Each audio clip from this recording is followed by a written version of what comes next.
es Mario Alola, Agencia Espacial Mexicana, Revista Hacia el Espacio. Les damos las gracias por estar con nosotros esta tarde en uno más de los seminarios de divulgación de la Coordinación General de Formación de Capital Humano en el campo espacial. En esta ocasión es el doctor Leopoldo Ruiz Huerta quien nos acompaña. Él es el fundador y coordinador del Laboratorio Nacional de Manufactura Aditiva y Digital. Me estaba ahorita comentando que es un laboratorio que usa las capacidades de diferentes entidades educativas en todo el país, desde Yucatán hasta Ciudad Juárez. Entonces realmente es un laboratorio nacional, el cual nos da mucho gusto. Él cuenta con una trayectoria académica de 20 años y es investigador del Instituto de Ciencias Aplicadas y Tecnología de la UNAM. Su producción científica en foros internacionales tiene más de 380 citas. Ha realizado una transferencia tecnológica con explotación comercial y una patente otorgada, lo cual lo hace merecedor del reconocimiento del Sistema Nacional de Investigadores desde hace más de 12 años.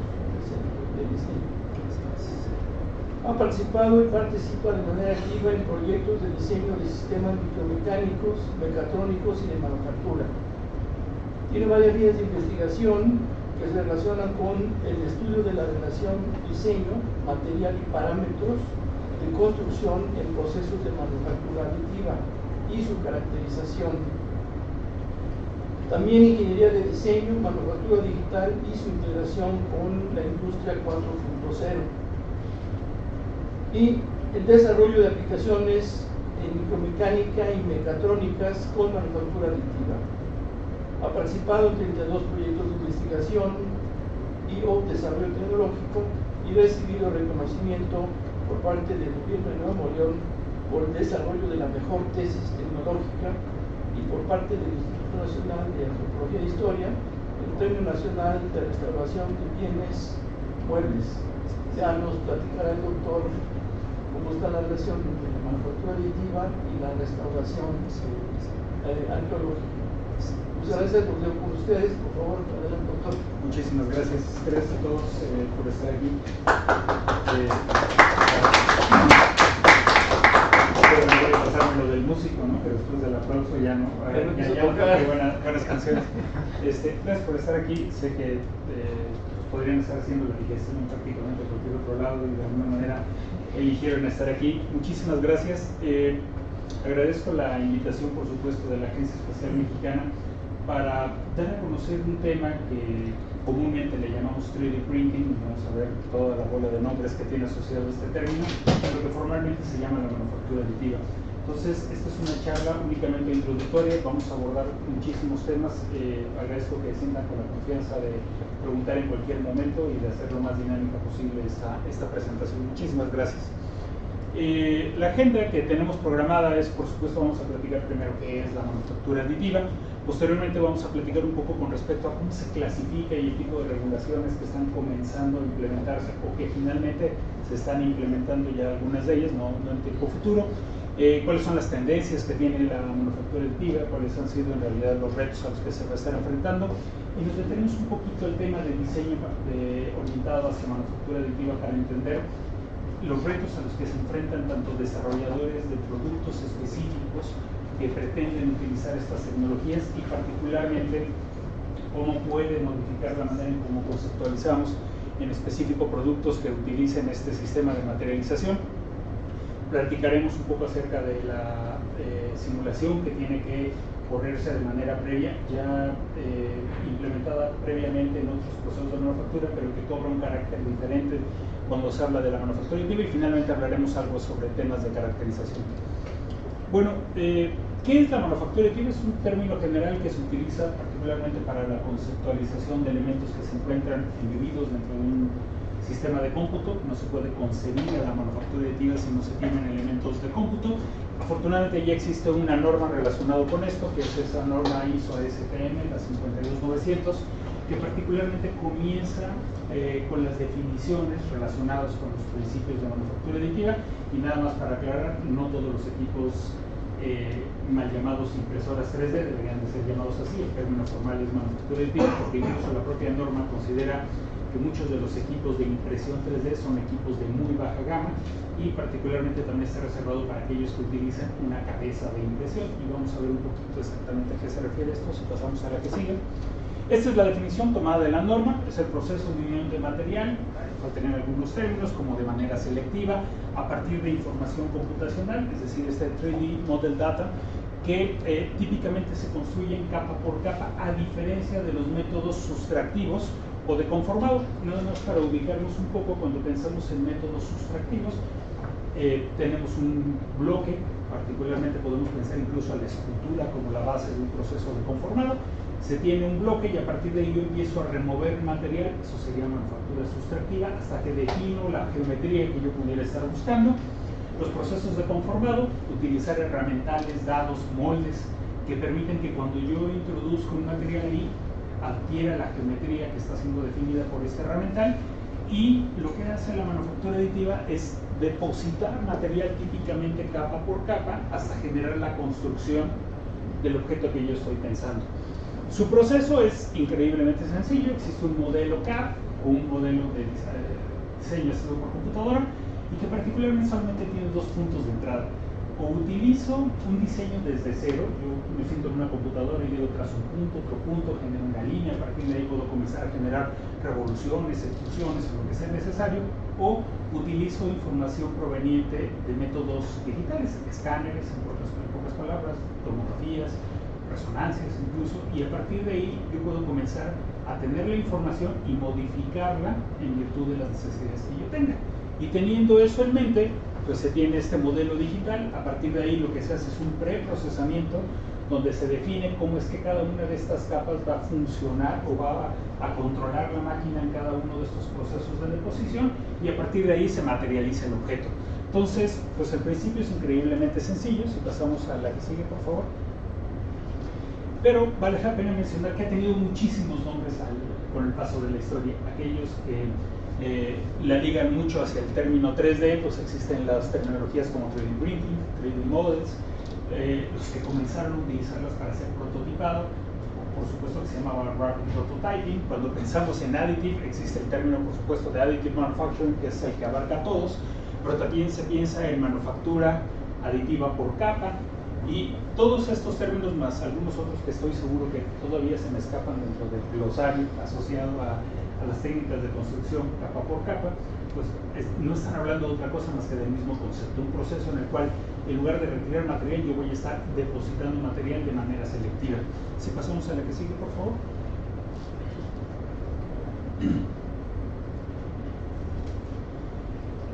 Esto, como concepto, vale la pena decir que es mucho más viejo que lo que estamos viendo en este momento. En este momento está alcanzando, y lo vamos a ver una diapositiva más adelante, un estado tecnológico que lo hace muy visual. Pero la primera referencia, al menos científica, que tiene identificado el laboratorio, en 1927 se conceptualiza la posibilidad de estar depositando hilos metálicos. En 1949 se propone como un proceso constructivo, pero la gran mayoría de historiadores relacionados con los temas de manufactura aditiva consideran los mediados de los 80 cuando comienza una primera patente relacionada con solidificar resinas, particularmente estamos hablando de polímeros, y estas resinas empiezan a solidificar y con base en ello se pueden desarrollar técnicas de construcción. Entonces en 1986 surge una primera patente, comienza desde la perspectiva industrial con una serie de áreas de oportunidad increíblemente fuertes, y es así como los grandes retos o los grandes hitos que va resolviendo la manufactura aditiva. Entre el 86 y el 89 surge una segunda tecnología que es probablemente la más conocida, que es la de extrusión de material. Posteriormente comienza un movimiento que nunca me ha gustado el término, que se menciona como la democratización de la tecnología, particularmente equipos de código abierto. Y vale la pena mencionar que todos somos increíblemente seguidores del código abierto hasta que nosotros desarrollamos algo y entonces sentimos que es necesario protegerlo porque es un área de negocio, ¿no? Pero bueno, empieza un movimiento relacionado con manufactura aditiva en términos de código abierto, se comienza a hacer arte con ellos, comienzan a expirar algunas patentes. Esto es interesantísimo porque cuando empiezan a expirar las patentes o las primeras patentes relacionadas con manufactura aditiva, hay un boom de equipos libres. Ahora sí puedo yo utilizar prácticamente cualquier idea asociada a los orígenes de la manufactura aditiva y a desarrollarla, y eso es lo que comienza a generar un boom significativo. Aquí, ¿no?, para hacer referencia en términos de cronología, aquí apenas se estaba formando el Laboratorio Nacional de Manufactura Aditiva, y una cuestión muy interesante, nos dedicábamos al diseño de sistemas micromecánicos en ese entonces, y llegó un punto donde construíamos cosas tan pequeñas que era más atractivo comenzar a identificar sistemas que permitieran depositar material en lugar de desbastar material para descubrir una geometría, y chocamos con una tecnología que ya tenía muchísimos años, al menos en términos de su presentación, y surgen los métodos enfocados hacia metales. Mejor dicho, comienza la aplicación industrial de estos métodos asociados hacia metales, y esto en grandes rasgos ha sido lo que muestra cuál ha sido el avance hacia la manufactura aditiva. ¿Hacia dónde se espera que se mueva? Por supuesto, los grandes proyectos hacia 2030, 2050, es que particularmente productos extraídos de manera directa del proceso es lo que se espera que reine. ¿Qué significa eso? Que particularmente va a cambiar la manera en cómo conceptualizamos los modelos de negocio de la cadena de valor asociada a la transformación de la materia. Y hoy te vamos a platicar un poquito de eso. Si quieres, pasamos a la que sigue, por favor. Probablemente estén familiarizados con este buen amigo, el buen amigo Gartner, que en el año 2000, bueno, año con año lo hace, pero esta es la lámina del año 2018. ¿Están familiarizados con esta gráfica? ¿No? Bueno, lo que dice Gartner en términos muy generales es que cada vez que existe una innovación, comienza un crecimiento de las expectativas, y todo el mundo cree que va a terminar modificando muchísimas cosas, hasta que llega un punto donde esas expectativas ya no pueden sostenerse en términos de lo que la tecnología en realidad es capaz de hacer, y a partir de ahí viene una curva de desilusión. Y en esa curva de desilusión es donde las cosas únicamente reales o las cosas tangibles que esa tecnología puede hacer, por supuesto la madurez que ha ganado en ese sentido, comienzan a convertirlo en cosas tangibles y permiten que las áreas de negocio o las áreas de oportunidad de negocio finalmente se consoliden. Por una razón de tiempo no traigo el histórico de esto, pero por supuesto nos hemos dedicado a monitorearlo los últimos 10 años, pero es interesantísimo cuando se revisan cosas. Bueno, cada uno de estos símbolos, por supuesto que está asociado a un estimado de tiempo en el cual esto va a terminar de consolidarse con un negocio. Los triángulos, pues es que es algo que va a pasar en más de 10 años, el azul sería entre 5 y 10 años, y por supuesto lo blanquito es que está en menos de 2 años por hacerse. Entonces, los burós de servicios de manufactura aditiva, si se dan cuenta, esto es algo que ya pasa. Es más, incluso yo me atrevería a decir que como negocio eso ya murió. Es decir, si alguien está pensando en invertir en este momento y comprar equipos de manufactura aditiva para dedicarse a dar servicios, ¿no?, así como en algún momento lo hacían las grandes papeleras que estaban ubicadas allá cerca de la UNAM, y llegaba uno, ves que vengo a imprimir un póster, ¿no?, y oiga, qué buen negocio, vamos a comprar un plotter, lo ponemos en la casa y empezamos a hacerlo dinero. Pensar en comprar un equipo de manufactura aditiva para tener un buró de ese tipo realmente es prácticamente un negocio muerto, ¿no?, porque no exista valor, sino simple y sencillamente que ya empieza una competencia con base en el costo y no necesariamente con base en el valor agregado que logra tener. Entonces, si se dan cuenta, Gartner identifica que esto ya está pasando, ¿no? Asociado en términos hacia industria automotriz, si se dan cuenta, es algo que está ocurriendo un poquito más de 2 años. Sí, por favor. Una pregunta. Sí, claro. ¿Quién es Gartner? Gartner en realidad propone este ciclo de análisis con respecto a la tecnología. Tiene preparación, si mal no recuerdo, de economista y tecnólogo. Entonces lo que hace es identificar cómo se mueven en realidad prácticamente los descubrimientos y los ensayos, y alcanzar a predecir, ¿no?, la famosa perspectiva tecnológica que puede tener un desarrollo. Nada más para colocarte un ejemplo, ¿no?, hay un tema que por supuesto, si ahorita existe el 3D printing, pues aquí ya tiene el 4D printing, que tiene un concepto asociado muy interesante, que es la funcionalización de materiales, pero se está identificando que todavía estamos en un punto donde las expectativas siguen creciendo. En algún momento se piensa que eso va a venir todavía a transformar más la manera en cómo conceptualizamos los productos, pero de momento no es otra cosa más que una expectativa que sigue creciendo y que tendrá que llegar hasta ese famoso valle de la desilusión. ¿Sí? ¿Más o menos? Okay. Bueno, a partir de este momento Si pasamos a la que sigue, por favor. Disculpe, Por favor. una pregunta. ¿A qué se refieren con blockchain en impresión 3D? ¿El blockchain? Ahí decía blockchain. Sí. Si quieren, nos regresamos un poquito, por favor. Sí.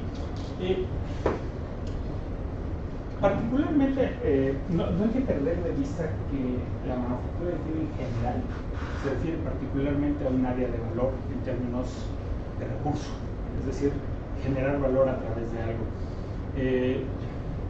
Me voy a atrever a hacer algo que no traía preparado, pero bueno, tenemos para comentarlo. Seguramente ustedes han escuchado fuera de su casa que pasa la niña más trabajadora del mundo. La que a veces se compran colchones. Esta niña que trabaja mucho en toda la ciudad, si tú le quisieras vender fierro, te lo va a comprar entre 12 y 15 pesos el kilogramo. Pero si tú llegas a una ferretera y compras ese fierro una vez que fue llevado a la fundidora y fue por supuesto equilibrado en términos de los aliantes que tiene para comprar un bloque de acero, ya te va a costar 200 y tantos pesos el kilogramo. Es decir, hubo un valor agregado, permítanme la mala expresión, en la purificación que sufrió ese material. Pero si después ese bloque de acero tú lo compras convertido en una escoba, es decir, ¿has visto estos alambres de metal que llevan una base metálica que en ocasiones se puede utilizar para una escoba?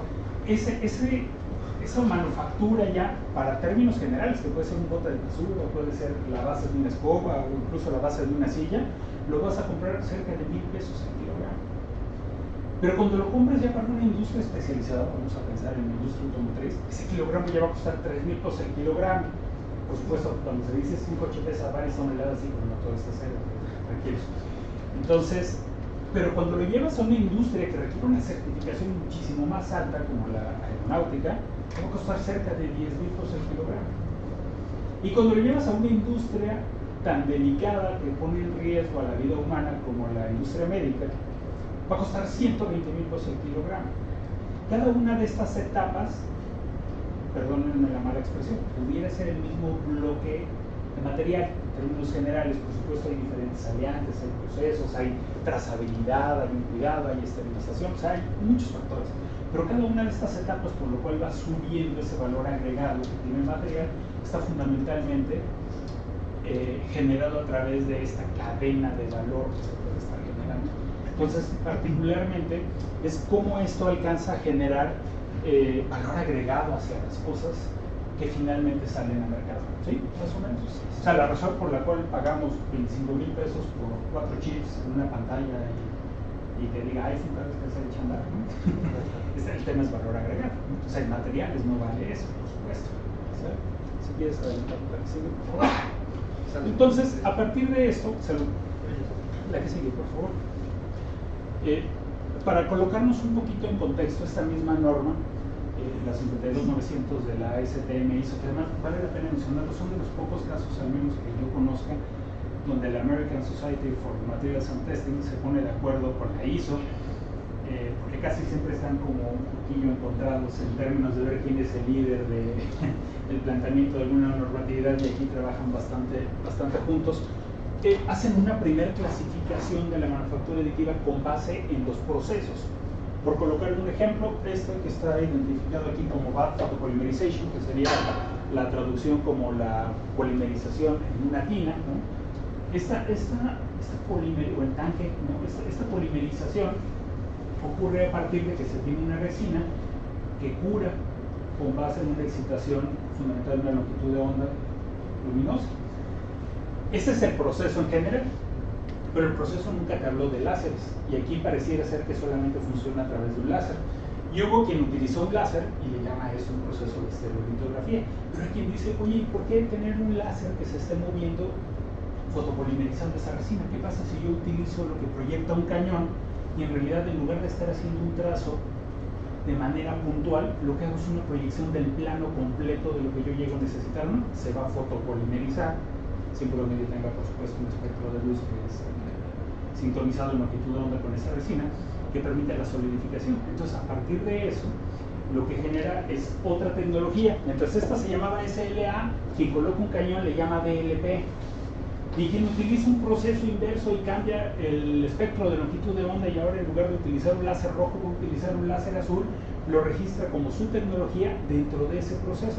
Pues porque hay 50.000 patentes con respecto a la manufactura aditiva, y proveedor al que le pregunten todos, somos propietarios de nuestra propia tecnología y tenemos nuestras propias patentes. Sí, como no, si cada quien cambia longitudes de onda, cambia posiciones de los láseres, unos los ponen arriba, otros abajo y unos utilizan un cañón, pues por supuesto que cada uno es propietario de su concepto, aunque como proceso en general es uno solo.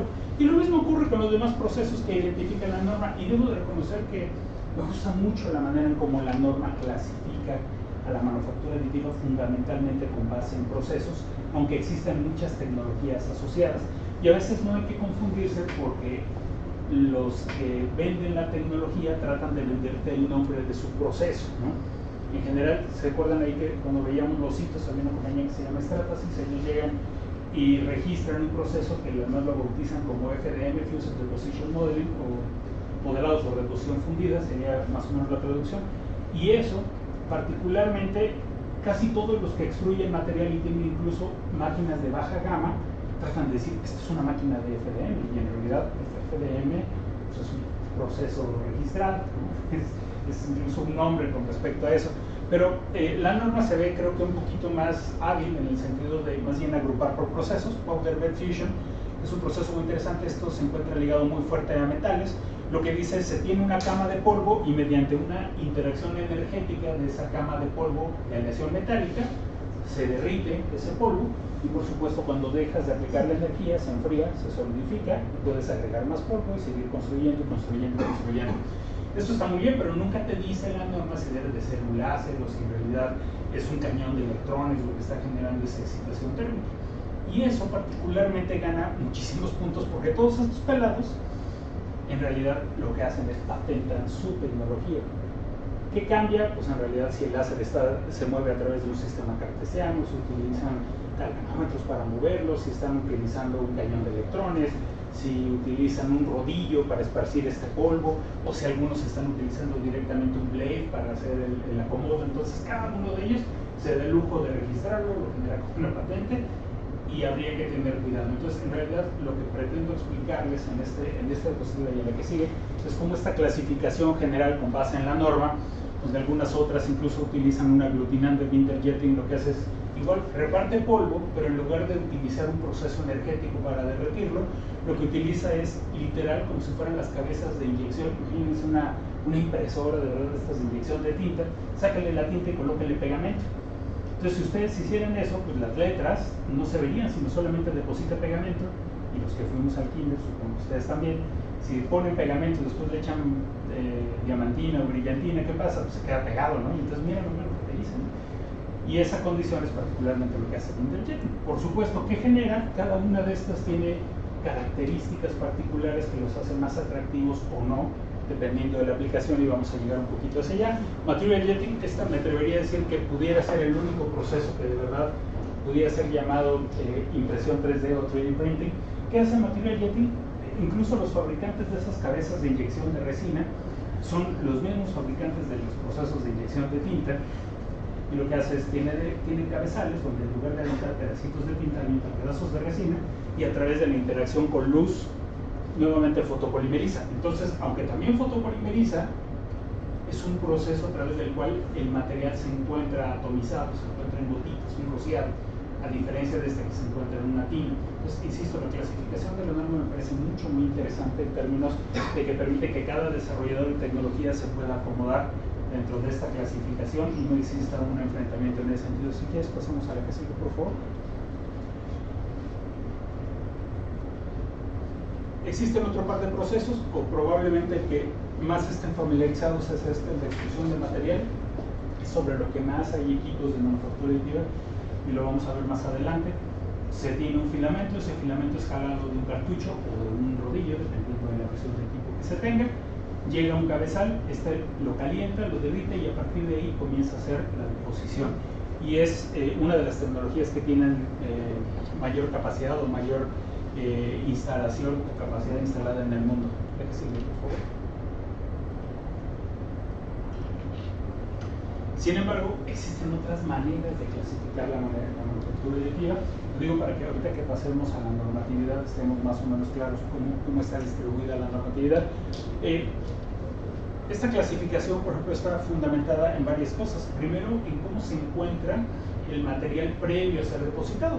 Se darán cuenta que hay procesos que venían de polvo, hay procesos que manejaban líquidos y hay procesos que manejaban sólidos. Y también hay procesos que trabajan de manera puntual, por ejemplo un láser que está interactuando con la resina, lo hace de manera puntual, algunos lo hacen de manera por línea, este material que está siendo extruido y va avanzando, lo que está dejando es un trazo de una línea, o este cañón que está proyectando la capa completa, está trabajando plano por plano. Entonces, la manera de clasificar es libre, esa es una de las grandes ventajas de las clasificaciones, siempre cuando tengan una estructura y un orden es posible casi clasificar las cosas como uno desea. La que sigue, por favor.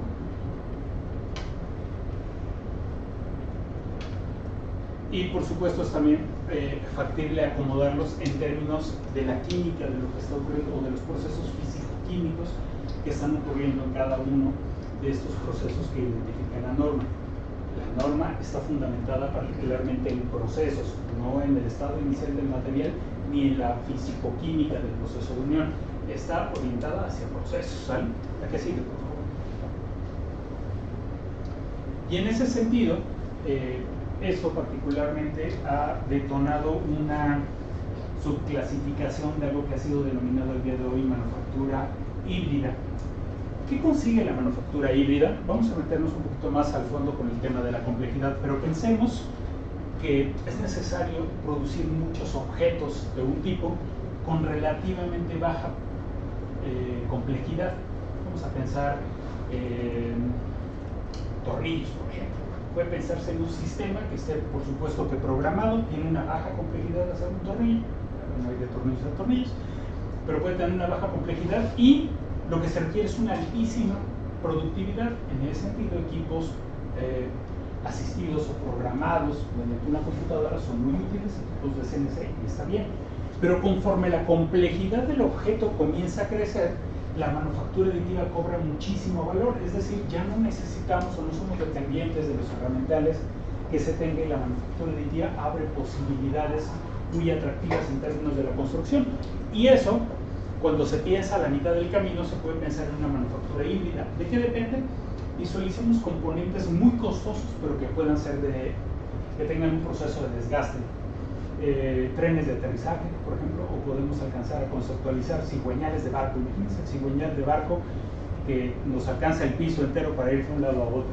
Eso es inmenso. Después de trabajar muchísimas millas náuticas, eso sufre un desgaste, entonces pierde dimensión el cigüeñal.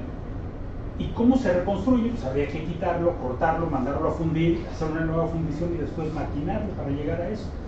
Bueno, la propuesta es, ¿qué pasa si tomas ese cigüeñal gastado, lo digitalizas, sabes exactamente dónde te hace falta material y mediante un proceso de deposición que se llama deposición por energía directa, lo que haces es avientas polvo de la aleación que necesitas unir, concentras un láser o utilizas literalmente un carrete continuo de metal y como si fuese un proceso de soldadura y le agregas material a donde se gastó. Bueno, pues eso sería maravilloso porque puedes darle nuevamente un exceso de dimensión a esa pieza que ya se gastó y posteriormente, mediante un proceso de manufactura tradicional por arranque de material, lo vuelves a colocar en dimensión. Entonces abre nuevas posibilidades en términos de la remanufactura de componentes. Pensemos en los moldes de inyección de plástico. Por supuesto que construir, tener un molde para fabricar cubetas, pues si hago 10 cubetas el molde está intacto. Pero después de haber construido 10 millones de cubetas, ese molde empieza con un proceso de desgaste por abrasión cada vez que va pasando la inyección del material y por supuesto que es posible tomarlo, digitalizarlo y hacer deposición de material donde hace falta y mediante un proceso sustractivo colocarlo en dimensión y en acabado como pudiera hacer falta. Entonces, este proceso híbrido ha cobrado muchísimo impacto en los últimos años y abre un área de negocio muy interesante, particularmente en el país, donde somos un país manufacturero, sí, pero no tanto diseñador, es decir, ensamblamos cosas o somos OEMs o somos Tier 1 o 2, y entonces a partir de eso pues hay un muchos moldes, hay muchos troqueles, y existe una posibilidad muy interesante de generar cadena de valor a través de lo que se puede hacer con esto. Pasamos a lo que sigue, por favor. Disculpa, una pregunta. Por favor. Al decir digitalizas, ¿te refieres precisamente a diseñar? Puede ser diseñar o utilizar un estándar para adquirir información. Lo importante es contar con la información digital de... Vale la pena que si recordamos un poco la definición, manufactura aditiva es un proceso de cohesión de material, típicamente capa por capa, de manera selectiva y a partir de un archivo digital y de manera automatizada. Es decir, perdónenme por el ejemplo tan burdo, pero si yo fuese un trabajador de la construcción y coloco cemento y un tabique y el cemento y otro tabique, pues alguien diría que estás haciendo manufactura aditiva. Pues no necesariamente, porque lo está haciendo de manera automatizada y proviene de un archivo digital. ¿Sí? Entonces, el punto de partida de los procesos de manufactura aditiva siempre es un archivo digital, porque este proceso de segmentación capa por capa es lo que en realidad permite la diversidad de la que vamos a platicar un poquito más hacia adelante, donde esta complejidad tiene todo el sentido del mundo. ¿Sí? ¿Más o menos? Sí. Bueno, entonces cuando pensamos en la estructura bajo la cual ya se desarrollaron y algunos otros están en proceso de desarrollo, normas relacionadas con la manufactura aditiva, nos damos cuenta que, bueno, lo primero fue definir la terminología, los métodos de medición, y se puede identificar que cuando hablamos de partes de uso final, pues en general los métodos de inspección o de validación o de caracterización no cambian. Es decir, si yo voy a construir una probeta de tensión, pues lo voy a seguir probando bajo un esquema definido ya en una norma de qué dimensiones debe de ser esa probeta para traccionarla y evaluar cómo se comporta. Pero cuando estoy hablando en términos de cómo se encuentra el material previo a la construcción y cómo se encuentran los procesos de manufactura, surgen áreas de oportunidad y es sobre todavía donde se encuentra mucho trabajo. Haciéndose de cuenta, los procesos se encuentran clasificados con base en la misma ASTM ISO, y a partir de ahí lo que se comienza a hacer es normatividad específica, incluso en ocasiones hasta para cada uno de los materiales. Si se dan cuenta, por ejemplo, cuando se habla sobre materiales, se puede estar pensando en términos de aluminios, o se puede estar pensando en nylons, o se puede estar pensando particularmente en aceros o aleaciones base níquel, y esto significa que el resultado de la manufactura aditiva no es lo mismo. Si yo compro un níquel que tiene una distribución de polvo, pues estoy comprando polvo, pero necesito que ese polvo sea lo más homogéneo posible y no que traiga partículas de varios milímetros y traiga partículas de varios micrómetros, porque entonces la distribución de ese material ya no es la misma. Entonces requiere una normatividad que me permita garantizar los resultados con base en estos estudios. Entonces se dan cuenta cómo la necesidad de definición en términos normativos de la manufactura aditiva requiere centrarse mucho en cómo se encuentran los materiales previos a la construcción y cómo los procesos se van a estar desarrollando o cómo se desarrollan estos procesos. ¿Sí? La que sigue, por favor.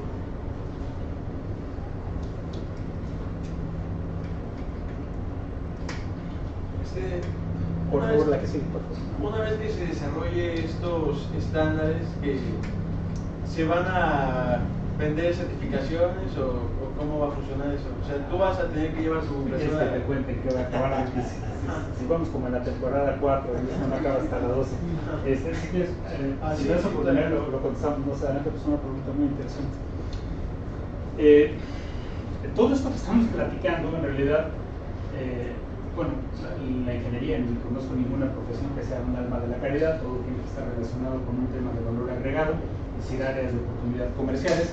Se pueden dar cuenta cómo las ganancias que pudieran provenir de la manufactura aditiva, si tomamos como referencia aquel año donde compañías comenzaban a hacer patentes, pues las ganancias eran prácticamente nulas, y en realidad conforme está avanzando el tiempo las ganancias crecen de manera significativa y las perspectivas son muy altas. Es decir, cómo todo esto que vamos a comenzar a ver con un poco más de detalle hacia adelante tiene posibilidades de sumarse a esta cadena de valor, que tendré la posibilidad de lo que sigue, por favor,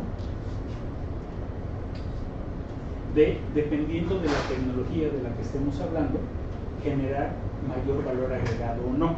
Solamente a manera de ejemplo, este es un análisis comparativo con respecto al año 2017-18 en términos de qué estaba instalado en el mundo con relación a procesos de manufactura aditiva.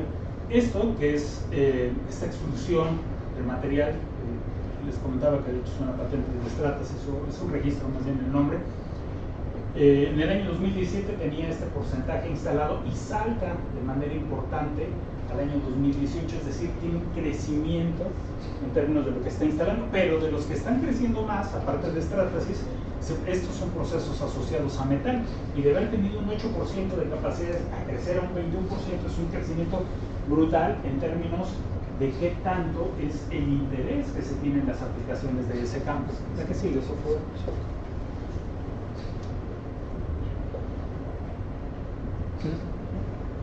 Sí, está bien, sí. Gracias. Y cuando lo analizamos en términos de materiales, nos damos cuenta que aunque crece la capacidad instalada de plásticos, en realidad tiene un decremento en términos generales porque metales está teniendo un interés mayor. ¿Cuál es el objetivo de esto? Insisto, el mercado de prototipos, que está muy ligado al de los polímeros, prácticamente está muerto. Pero los componentes metálicos típicamente no son prototipos, los componentes metálicos típicamente son partes de uso final. Y una parte de uso final tiene un valor agregado significativamente mayor que un prototipo intermedio, incluso aunque sirva para validación, sigue teniendo un valor agregado muchísimo mayor la parte metálica. La que sigue, por favor. Y en ese sentido, tenemos el honor de participar con este movimiento que se centra particularmente en Europa, en el cual se tiene una visión hacia dónde se pretende mover la manufactura aditiva, particularmente en años venideros, en el año 2030. Y en ese sentido se van a dar cuenta que todo se está centrando, por supuesto, alrededor del ser humano, salud y bienestar, tener, por supuesto, equipamiento y generación de herramientales, que tiene un nicho impresionante, como nos platicamos ahorita de la remanufacturabilidad de algunas cosas, aplicaciones en energía, aeroespacial, automotriz. Y para que todo eso ocurra, ¿no?, estas oportunidades se encuentran ligadas a determinadas actividades que ya están pasando. Estoy seguro que ya han de haber escuchado alguna vez el término de industria 4.0 y cómo está esta sonrisa. ¿Me preocupa? No, sí me emociona. Un repaso. Un repaso.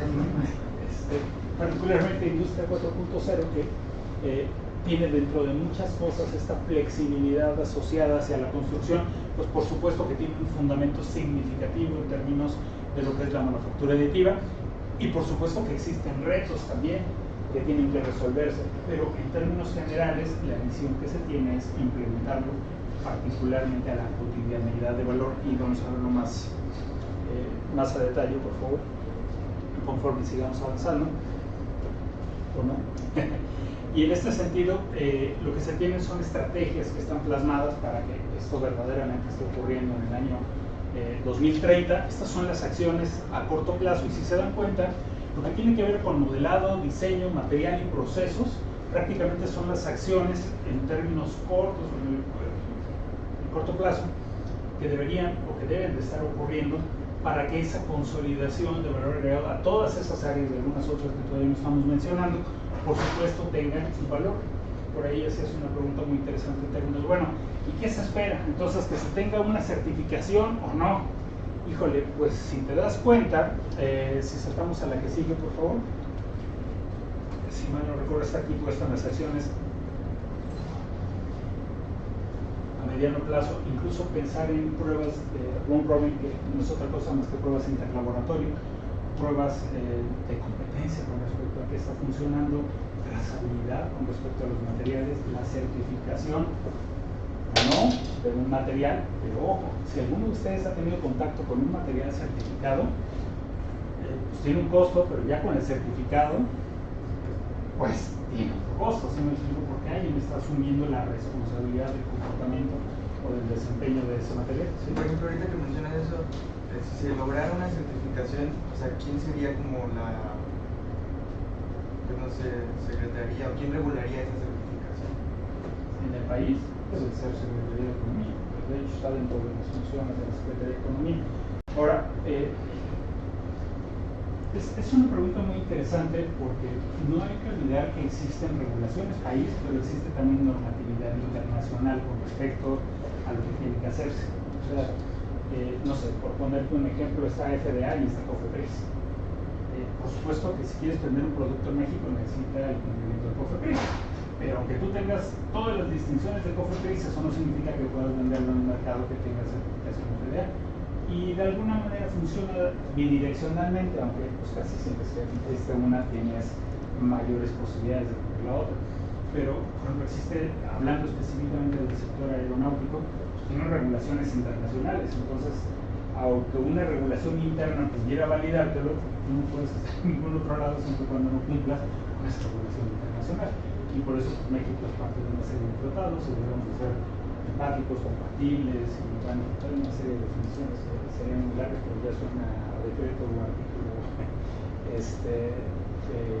más político que ese tema, pero bueno, finalmente esto es parte de lo que se está trabajando y si se dan cuenta, se alejan un tanto más del modelado y diseño, se pegan más a la parte de materiales y procesos y ese es al menos el mapa de ruta que se tiene establecido en los siguientes años para trabajar en la manufactura aditiva. Sin embargo, me llama la atención que nadie, veo por curiosos que están, que nadie haya preguntado, bueno, pues no que esto empezó en los años 20 y surge en los 80s y en los 90s ya era negocio y seguimos preocupándonos por temas de regulación, pues, o sea, o eso no es la manufactura aditiva, ¿no? La que sigue, por favor. Y eso, en particular, se debe a lo que vamos a ver con relación primero desde la perspectiva del potencial que pudiera tener, es decir, como potencial, pues esto es un parteaguas en términos de cómo se conceptualizan las cosas. Sin embargo, en temas de aplicación, pues curiosamente, qué raro que estos amigos casi siempre están financiando cosas, ¿sí? No solamente tiene el potencial, sino tiene la posibilidad de resolver situaciones ahí. Pero hay otras industrias, ¿no? Si se dan cuenta, la industria electrónica sí tiene en realidad un potencial medio y se encuentra prácticamente en una aplicación media. Pero existen otras industrias, por ejemplo, como la industria farma, que todavía no alcanza al menos la correspondencia en términos de entre su potencial y la aplicación real que tiene. Entonces, este cruce en términos de necesidades, recordarán que los mercados hay mercados que son pull y hay mercados que son push, o sea, hay cosas que jalan y hay cosas que empujan, ¿no? Dependiendo de las necesidades y de lo que por supuesto pueda tenerse como relación entre lo potencial y la aplicación. La que sigue, por favor. Y entonces, la que sigue, justamente platicábamos que el parteaguas o los trabajos que deben de estar pasando, bueno, que han venido pasando en los últimos años y que tienen que terminar de consolidarse en este tiempo, tienen que estar asociados hacia el diseño.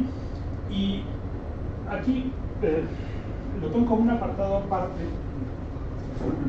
lo tengo como un apartado especial, porque en específico el diseño a veces tendemos a confundirlo y hay que entenderlo como no es la definición de una forma, es en realidad este proceso estructurado para buscar una solución, este proceso sistemático que permite la creación de algo. La que sigue, por favor. Y no se me ocurrió un ejemplo más sencillo que esto, por ejemplo. Cuando pensamos en diseño, típicamente lo asociamos a la forma. E incluso podemos decir, el diseño de ese auto está muy padre, a menos que la forma te guste. Pero en realidad no estás hablando en términos generales del diseño. Esto no tiene valor hasta que esa geometría está asociada a un material. Y entonces entre estos dos tienen una mancuerna que permiten obtener un determinado nivel de desempeño. Pero por supuesto que cuando interviene el proceso, este material que pudiera tener determinadas características cuando es vaciado, puede ser muy diferente a cuando es inyectado. Y entonces el proceso suma también a esta cadena que se junta entre forma, material y proceso, y lo que terminan por definir es el desempeño. Y es así como un aluminio vaciado no tiene el mismo comportamiento que un aluminio forjado y no tiene el mismo comportamiento que un aluminio inyectado. Y esto particularmente identifica que forma, material y proceso son en realidad quienes determinan cuál será el desempeño que tendrá cada una de las cosas que utilizamos. ¿Sale? La que sigue, por favor. Y en ese sentido, si analizamos los procesos tradicionales de manufactura, ocurría esto.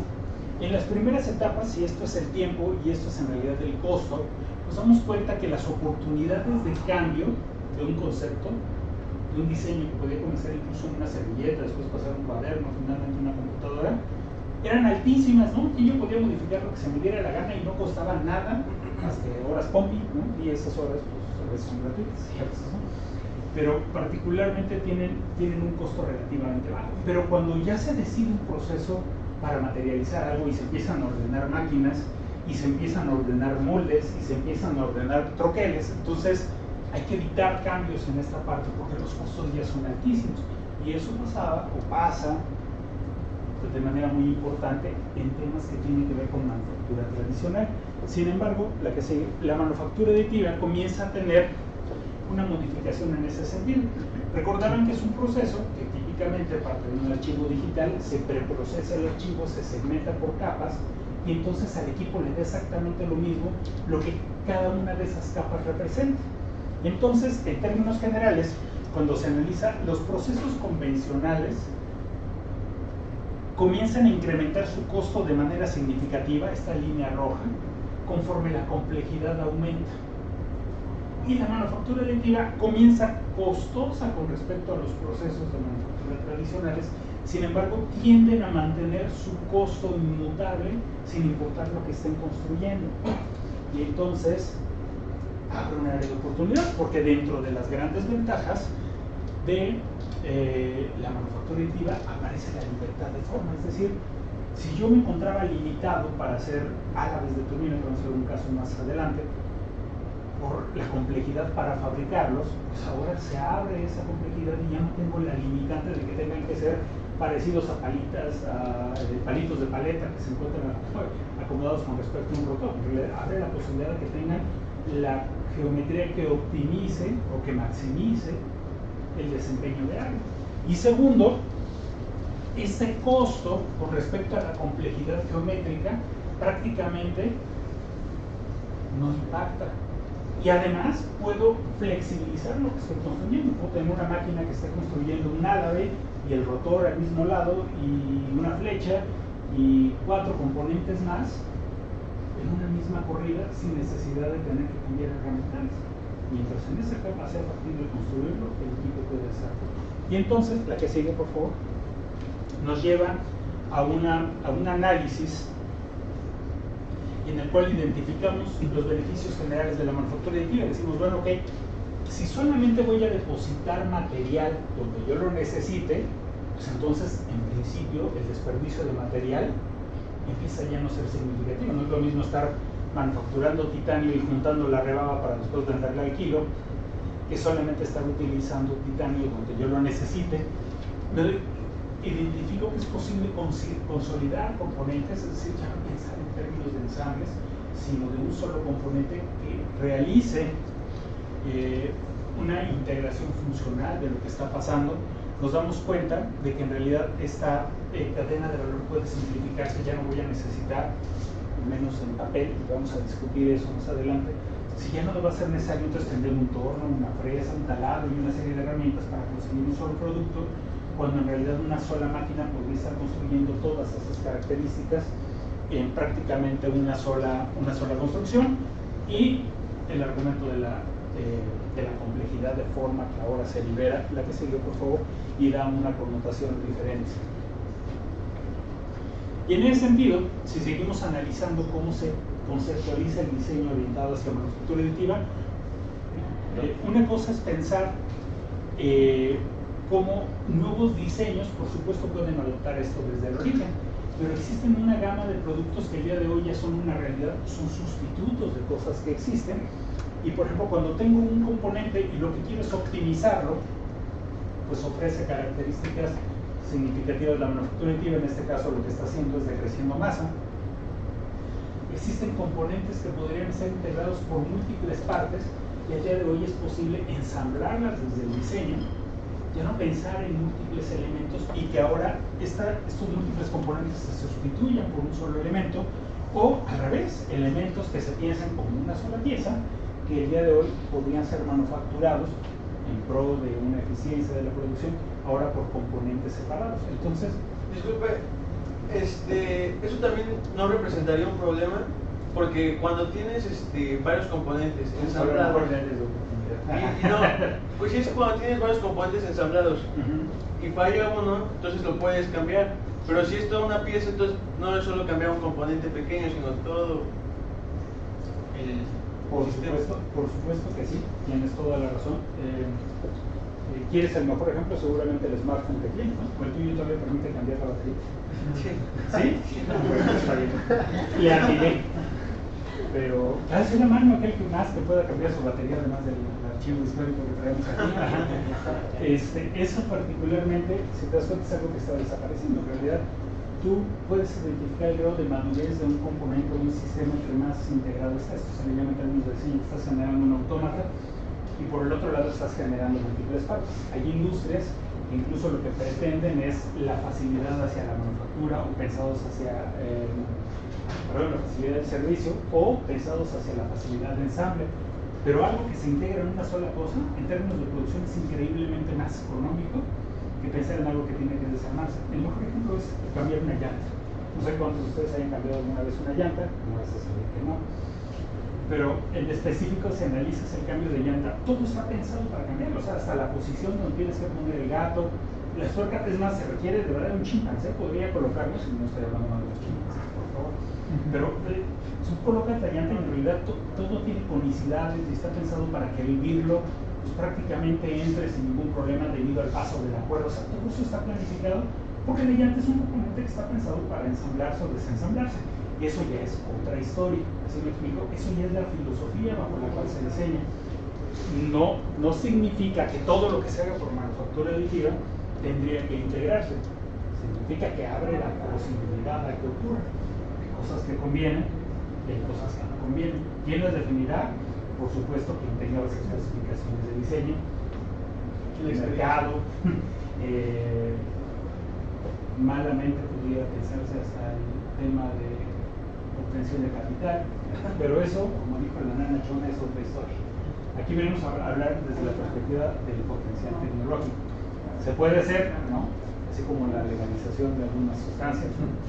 Si es legal, pues sí, pero cada quien decide si le entra o no le entra, ¿no? Sí. Me refiero al alcohol, ¿no? La que sigue, por favor.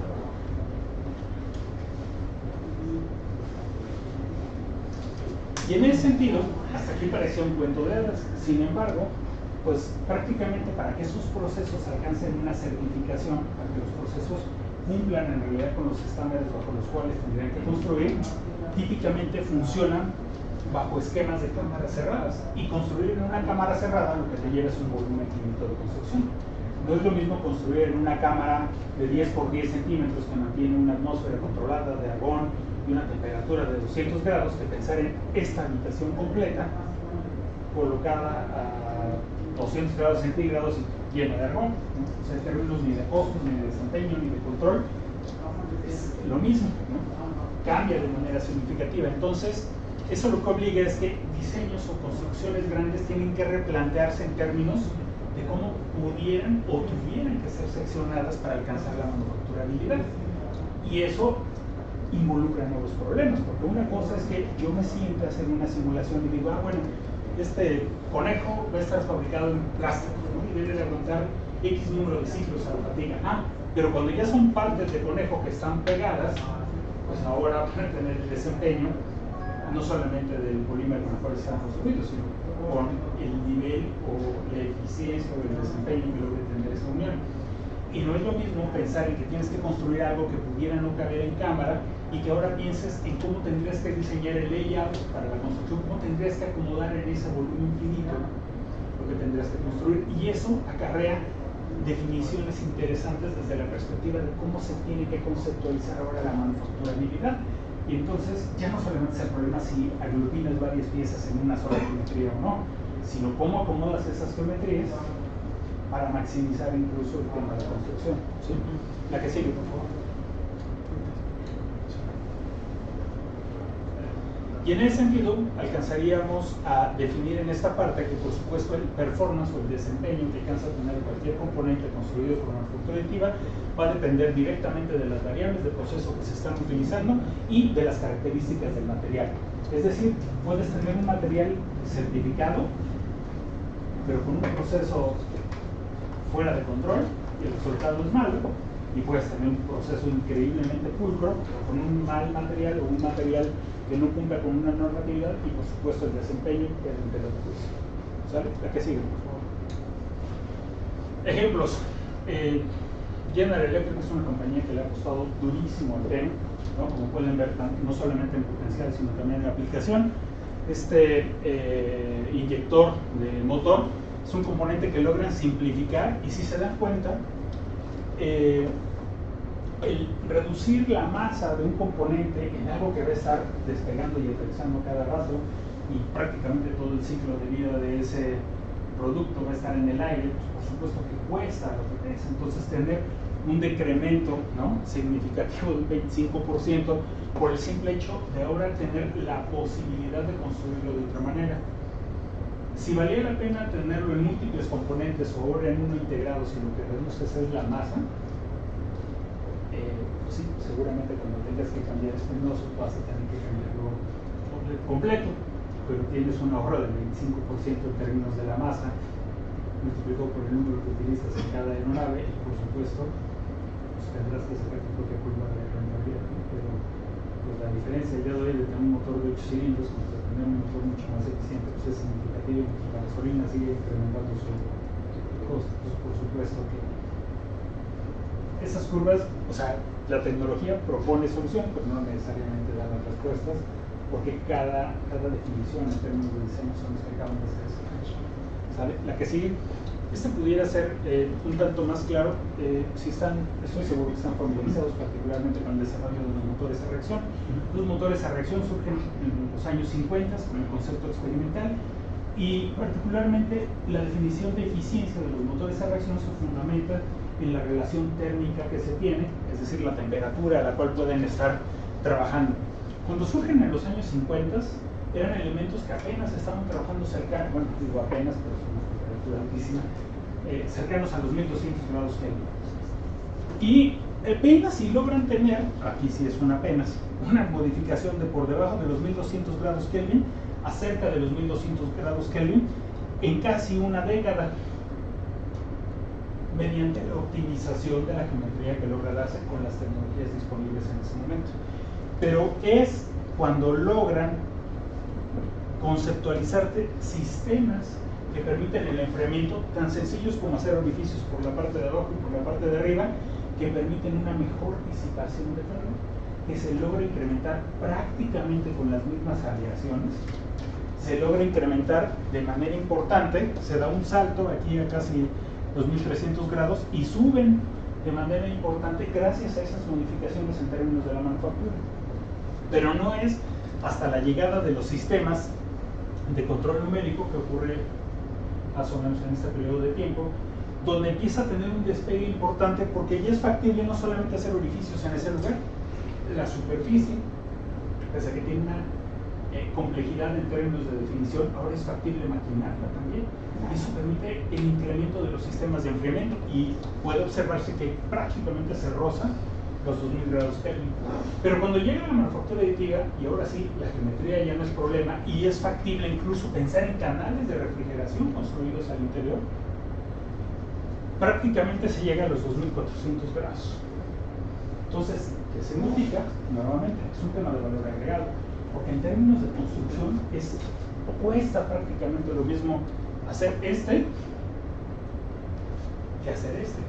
Claro, no lo puedes construir en el mismo equipo, pero si tú pesaras, ¿no?, pues incluso tiene menos material y empieza a haber un valor agregado más asociado a esta parte de la definición del diseño, esta relación material con el proceso, que por supuesto permite pagar más por él, porque aquí estás ganando eficiencia en términos del desempeño que logra tener ese turbino, y si aparte los inyectores los dobles bajar de costo, pues y bueno, esta geométrica le asociamos un material y ese material alcanzaríamos a hacer una simulación y con base en eso hacemos una construcción. Pero cuando se piensa en manufactura aditiva, este es un ciclo que prácticamente puede comenzar por cualquier lado. Es decir, ya no puedes pensar nada más como punto de entrada a la propuesta geométrica. Podrías preguntarte primero en qué proceso vas a hacer, qué material pretendes utilizar y con base en eso definir la geometría que vas a utilizar antes de pasar a la manufactura. Esto cambia la manera en cómo se piensan las cosas. De eras que se eran, nos juntamos, lo primero que hacemos es abrimos el CAD, diseñas el tornillo y después verificas a ver si funciona. Ahora lo primero que te preguntas es con qué material y proceso quiero correrlo para conocer el desempeño que logré tener antes de asignar el fórmula. ¿Sí? La que sigue. Y en ese sentido, bueno, ejemplos son aplicados desde los análisis, por supuesto, hacia las famosísimas probetas de ensayos de tensión, considerando estas tres grandísimas variables.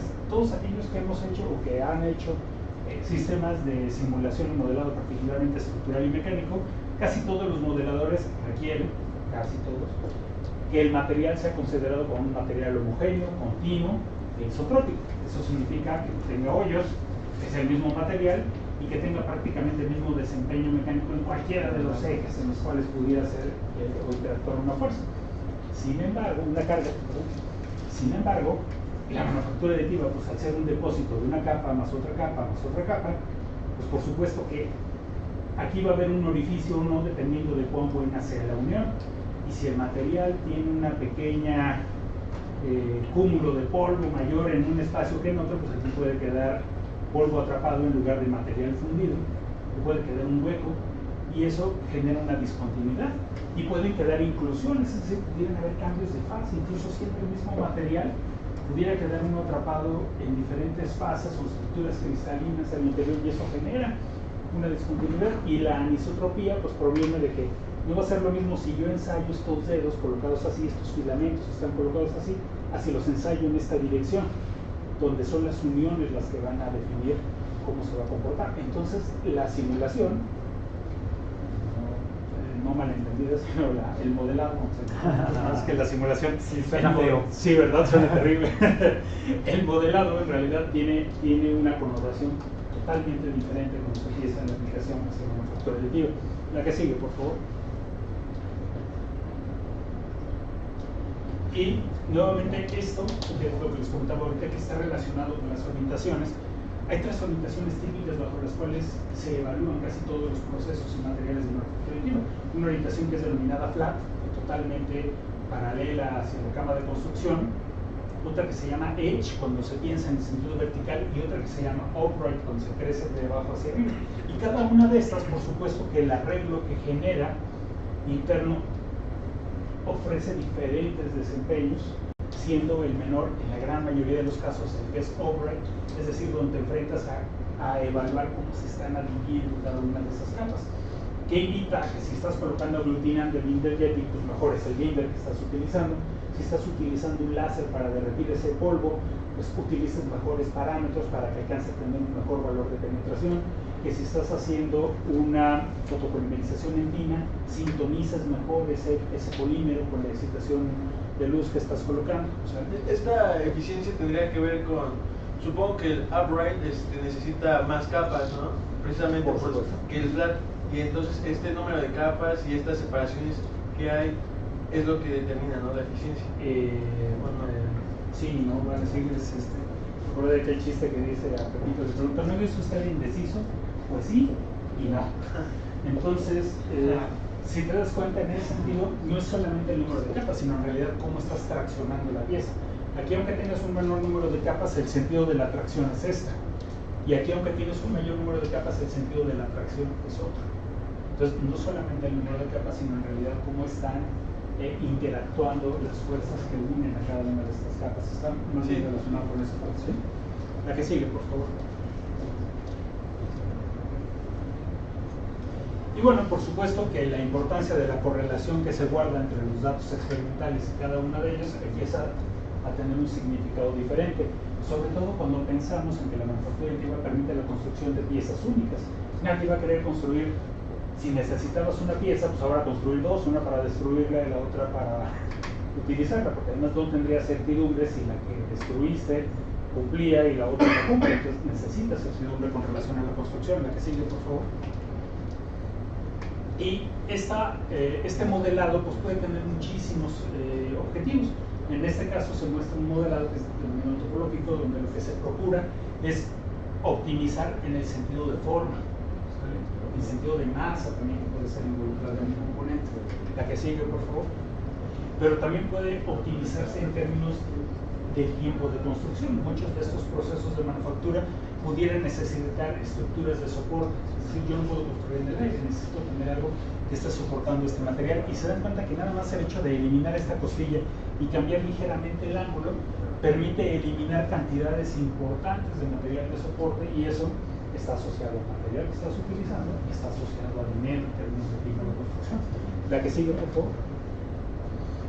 Y por supuesto que es factible también hacer un modelado en términos de cómo se está comportando este material. Por ejemplo, esto es lo que indica el modelado, cómo lo está haciendo, y esta es la parte medida. Entonces existe una relativamente buena correlación, pero existen casos donde la correlación no es tan buena, existe una diferencia o un gap importante. Y si yo no alcanzo a prever exactamente dónde necesito depositar la siguiente capa, ¿no? Si por software yo determino que es aquí y existe toda esta diferencia, ¿qué le va a pasar a esa estructura? Pues en realidad va a tener una diferencia incluso geométrica, hay material que se está colocando justamente donde debe y hay otro que se está colocando arriba, y eso no va a permitir la adherencia correcta. Entonces, por eso es por lo que el modelado cobra un sentido muy diferente en temas de manufactura aditiva. La que sigue, por favor. La que sigue es esto, habla exactamente de lo mismo.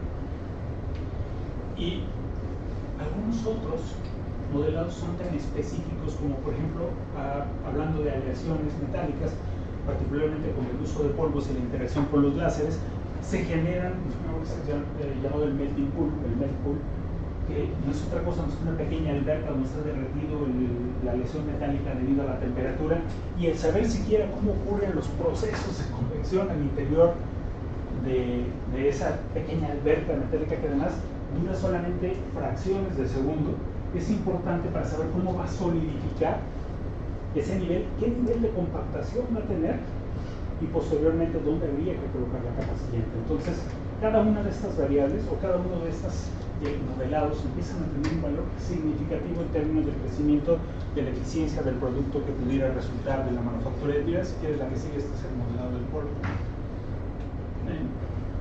La que sigue, por favor. Y no solamente es la parte donde estamos haciendo el análisis con respecto a cómo se va a cómo va a ocurrir la construcción, sino a cómo se va a comportar. Por ejemplo, este es un ejemplo enfocado hacia la biofabricación. Si tú requieres un componente, la que sigue, por favor, pudiera tener diferentes niveles de deformación. Vamos a pensar en espaciadores de columna. Ya hemos escuchado los famosos términos de hernia de disco. Eso lo que requiere es que se gasta un pequeño elemento, un cojineto que va entre la espalda, y se puede sustituir con múltiples elementos. Y lo importante es que si quisieras sustituirlo, por ejemplo, con algo de titanio, sí, pues si tú le pones titanio, que es mucho más rígido que el hueso acaba lastimándose. Entonces necesitarías pensar en elementos que, aunque estén elaborados de titanio, permitan un grado de deformación tal que sean equiparables al comportamiento que pudo haber tenido ese cojineto. Entonces sí, está hecho de titanio, sí, es que es muy duro, sí, pero puedes planificarlo en términos de que ese titanio tenga un comportamiento semejante a lo que estás buscando en términos del desempeño. La que sigue, por favor. Estos son resultados de experimentación de eso, si quieres. Sigue, por favor. Y entonces llegamos a una de las partes que ocupa más, sobre todo cuando piensas en las capacidades de aplicación que logra también la manufactura aditiva. Si logras caracterizar o no logras caracterizar, lo que va a permitirte conocer si ese componente es aplicable o no para la industria en la que estés metido, no importa cuál sea. Y los métodos no destructivos, la que sigue, por favor, que son particularmente métodos de inspección en los cuales no tendrías que destrozar la pieza para hacer pruebas, empiezan a tener un significado diferente. La que sigue, por favor. Y algunos son tan sencillos como líquidos penetrantes, que es una técnica increíblemente antigua en términos de su aplicación, pero sigue siendo reveladora en términos de la aplicación de manufactura aditiva. Empieza a tener un inconveniente, no funciona con todos los procesos. Si tu proceso tiene una alta rugosidad, vamos a pensar que entre capa y capa hay muchísimo espacio, pues cada una de esas capas va a generarte una línea de revelado que pudiera estar indicando una falla donde no la hay. Entonces, otros métodos no destructivos, la que sigue por favor, pensando por ejemplo en inspección magnética, pues cobra el mejor sentido, híjole, pero tiene un inconveniente, ¿no? Solamente funciona en materiales ferromagnéticos.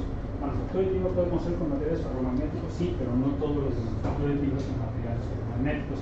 Entonces, aplicación de otros procesos de caracterización, por supuesto, utilizar corrientes de Eddy, increíblemente eficiente, pero solamente funciona con materiales conductores. La que sigue, por favor. Utilizar ultrasonido para inspección, sí, está muy bien, sin embargo, no en todos los casos es aplicable o funciona mejor entre más grande va a ser la parte. Es algo muy interesante. La que sigue, por favor. Y es así como llegamos probablemente a la prueba reina que se está considerando para manufactura aditiva, que tiene que ver con tomografía computarizada. No es otra cosa más que un conjunto de imágenes de rayos X que son tomadas en diferentes proyecciones de la muestra que se está analizando, y posteriormente lo que hace es una integración de estas imágenes a manera de tener una reconstrucción ortogonal, los tres diferentes planos, y con base en ello alcanzar a inspeccionar incluso qué está pasando al interior de la pieza. ¿Por qué es importante? Pues si yo estoy pegando capa tras capa tras capa, pues me interesa saber si entre esta capa y esta capa no existen huecos, famosos voids o poros, que estén atrapados o que estén generando variaciones en términos del desempeño. Claro, no ven esto, si tienen otras tomografías computarizadas, pero bueno, la que sigue, por favor. Hacer termografía se ha convertido en otra herramienta muy interesante, porque al final yo puedo hacer ensayos mecánicos, puedo hacer tomografía computarizada, pero esto lo que logra darme es un mapa térmico histórico de cómo ocurrió el proceso de construcción. Entonces, si yo identifico una falla por tomografía en la capa 5222, pero tengo el mapa termográfico, alcanzo a detectar qué ocurrió térmicamente en esa capa o en ese punto para relacionarlo, y entonces tengo mejor cuidado en la programación, en el cuidado del polvo, en la selección de parámetros o en la posible modificación conforme va creciendo una construcción, para minimizar el efecto de endurecimiento, cambio de fase o cualquier otra falla que pudiera haber aparecido. ¿Sabe? La que sigue, por favor. Y la parte de caracterización, aquí no me gustaría andar demasiado, porque finalmente se están utilizando prácticamente las mismas técnicas de caracterización que se utilizan para cualquier otra industria, y en principio me parece lo más sensato. Si ya existe normativa para componentes médicos, para componentes automotrices, pues la idea es simplemente que cumpla con lo que debería de estar haciendo el proceso de manufactura aditiva. La que sigue, por favor. Y avanzamos, por favor. Bueno, esto estaba pensado para otro lado, pero bueno, finalmente estamos ubicados. La que sigue, por favor. Esta es la UNAM más o menos en números. La que sigue. La que sigue, por favor. Y esto es particularmente lo que platicábamos con relación a los laboratorios nacionales. Los laboratorios nacionales, al menos en el país, son redes de infraestructura y recurso humano que estamos trabajando en un solo sentido. Las instituciones que conformamos este laboratorio nacional son las que están enlistadas arriba. Está la UNAM, de Monterrey, Centro, la UADY, la Autónoma de Ciudad Juárez y la Autónoma de Nuevo León. Estas otras son instituciones con las cuales tenemos sociedad en términos de compartir infraestructura y aprovechar el conocimiento que aquí se genera, pero también tenemos una importante cantidad de instituciones extranjeras, y abordamos prácticamente todos los temas de imagenología, los temas de conocimiento, manufactura digital, manufactura aditiva, su caracterización, diseño, desarrollo de aplicaciones. La que sigue, por favor. Esta es una reunión anual que hacemos. Este año va a ser en Monterrey. Cuando tengan las fechas, pues con todo gusto se las puedo compartir, pues alguien pudiera estar interesado en acudir. La que sigue, por favor. Y bueno, un par de conclusiones, que ni siquiera me atrevería a llamar las conclusiones, más bien un par de ideas finales. Sí, por supuesto que la manufactura aditiva hay muchísimas posibilidades. La invitación es primero explotar dos que están ya a flor de piel y son increíblemente tangibles. Es decir, utilizar siempre las oportunidades que ya están verificadas de la manufactura aditiva, pero siempre considerando las restricciones que se encuentran asociadas. Entonces, se pueden construir incluso órganos, tejidos. Sí, hay muchas cosas que están haciendo a nivel experimental, pero una cosa es que se logra hacer en un laboratorio y otra cosa es que ya puede ser una farmacia que me da un parche de piel de 52 por 52.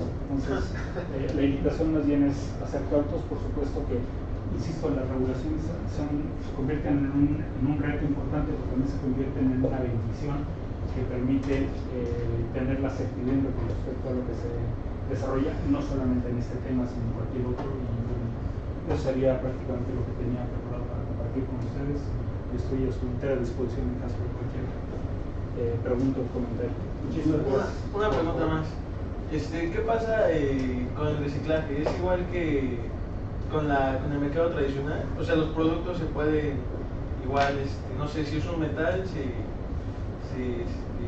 reutilizarlo tan fácilmente, ¿cómo ya se hace?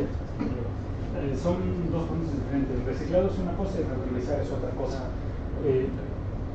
Si te preguntas hacia metales, cuando tú haces construcción de metales hay pequeños saltos debido a un proceso incluso de sublimación que se da. O sea, es tan fuerte el choque térmico, es cuando pega el láser, que genera pequeñas explosiones ahí, y eso genera partículas o redadas que se están solidificando. Lo que se tienen son estaciones de cernido que se encuentran también con la atmósfera controlada, y particularmente puede separarlo y el resto del polvo lo puede seguir utilizando. Si hay un límite de uso, por supuesto, dependiendo del número de explosiones que logra tener, y también va a depender de la lesión de la que estés hablando. Por ejemplo, dos aleaciones que saltan ahorita en mi memoria y que son increíblemente cuidadosas, debería ser el aluminio y el titanio. Los dos, el tamaño muy pequeño de partícula, son explosivos. Entonces, una cosa es reutilizar mientras tú tengas atmósfera controlada en argón, cuides que no haya polvo, no generes fricción, pues puedes reutilizar. Y otra cosa sería el desecho, porque para el desecho lo que sobra, pues, estas pequeñas esquinas que tú no vas a estar juntando, pues, se aspiran, pero se tiene que aspirar por una aspiradora que tiene un filtro de agua, y esa agua tiene que ser tratada de manera especial para que cuando se seque ese polvo no lo tires en un basurero, genere fricción y entonces tengas un incendio impresionante. Ahora, no ocurre lo mismo para todos los materiales. Por ejemplo, las resinas fotopolimerizables son brutalmente tóxicas, pero una vez que solidifican se trata como cualquier otro material sólido en términos de desecho. Entonces, algunos tienen que tratarse antes de desecharse, otros no, y hay como en realidad una historia particular para cada material y para cada proceso, pero es lo mismo que ocurre el día de hoy en la industria. Los mexicanos son muy dados a tirar lo que sea, desde el aceite de las coladeras, que es malísimo, hasta la rebaba metálica al basurero. Entonces, pero sí existe también regulación para el desecho. De la tomografía de rayos X, ¿cuál es el nivel de resolución hacia abajo? Porque, por ejemplo, se usan los rayos X para estructuras moleculares en cristalografía. Sí, ahí estamos claro, del orden de 10 a la menos 10 metros, o sea, sí. Armstrong, que ya nadie usa. La verdad es una unidad en desuso. Claro. Pero ¿cuál es ustedes a qué niveles de resolución están hablando? Porque nada decía high resolution, pero ¿cuál es ese high? Bueno, nos podemos jactar que, bueno, a lo mejor esta lámina no la traigo, pero nada más para explicar. Particularmente el equipo que tenemos aquí es un tomógrafo que se llama un tomógrafo de cono. Eso significa que desde donde se encuentra el target que genera los rayos X se proyecta en forma de un cono hacia el detector. El detector tiene una dimensión de 30 por 30 centímetros y adentro de ese detector están acomodados 4000 por 4000 píxeles. Eso significa 16 megapíxeles de resolución. Sí, eso es la imagen. Sí. Ahora, al ser un tomógrafo de cono, por supuesto que el nivel de amplificación que finalmente nos va a dar la resolución asociada a estos píxeles depende de cómo me acerque o me aleje. Entre esté más cerca al cañón y la muestra sea más pequeña, podemos obtener resoluciones de 1.5 o 2 micrómetros, pensando en muestras que sean cercanas a los 5 o 7 milímetros. Pero si la muestra crece, ¿no? Vamos a pensar que ahora quisiera yo tomografiar toda esta mano, tengo que alejarme del cañón, tengo que acercarme al panel y comienza a disminuir, y podría estar llegando alrededor de los 100, 150 micrómetros. Pero para, vamos a decir, muestras de nuevos materiales, podríamos trabajar con muestras de medio milímetro o menores. Sí, además que ahí tendríamos que estar utilizando otro tubo. Esto que les estoy platicando es particularmente con tubos de reflexión. Hay un tubo que se llama tubo de transmisión. Con ese en principio podríamos estar viendo cercano al micrómetro. Ahí lo que cambian son las potencias con las cuales puedo estar observando. Por supuesto, con muestras muy pequeñas se esperaría que alcancen a ser penetradas con menos potencia de los rayos X, Pero sí pueden hacerse pruebas de ese tipo. Ahora, particularmente el laboratorio se le llama alta resolución en términos de rayos X orientado hacia tomografía, porque hacemos más bien la inspección del proceso meso, no tanto del proceso micro. En algo de medio milímetro, al menos para lo que nosotros trabajamos, no pudiera ser representativo porque no alcanzamos a ver la interacción que está pasando en los procesos de unión, pero para muestras en términos de materiales, por supuesto que se puede meter algo de medio milímetro. Y también me mostró algunos trabajos orientados hacia lo que es biomedicina. Sí, claro. Y hay toda una revolución en cuanto a materiales, tanto basados en proteína como en fibra de carbono, etc. ¿Cuál sería la limitación en términos del tipo de material, por ejemplo, material biológico? Sería complicado hablar en la limitación global que pudiera haber. Nosotros la limitación que tenemos es que lo más delgado que alcanzamos a extruir en este momento está alrededor de 100 micrómetros. Entonces, típicamente trabajamos con materiales que pudieran estar en orden de pasta y en los cuales se pueden generar estos huecos o estos voids o estos andamios, el nombre que se le está dando, y se pueden colocar células incluso dentro del material que se va a depositar y utilizar una boquilla un poquito mayor, cercana a los 300 micrómetros, para que logren pasar las células. Ahora, ¿dónde está la limitante que se identifica? Es particularmente en la normatividad y en la aprobación que logren tenerse. Nosotros tenemos uno de como 25 versiones de equipos que existen al respecto. Hay laboratorios especializados más en ingeniería de tejidos. Nosotros estamos más bien cercanos al desarrollo de implantes más que de tejidos propiamente. Entonces me sería complicado darle una respuesta en el sentido de la limitación como global con respecto al tema. Ok, gracias. No voy a contrario. ¿Otras preguntas? Bueno, le agradecemos al doctor.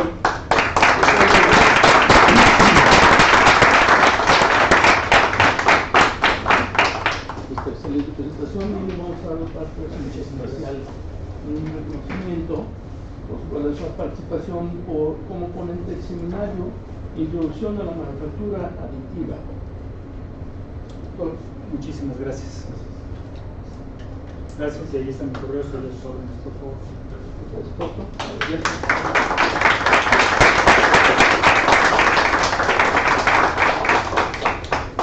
Pues muchas gracias de parte de la Agencia Espacial Mexicana, Revistas del Espacio, Mario Arriola. Muchas gracias, nos vemos la próxima.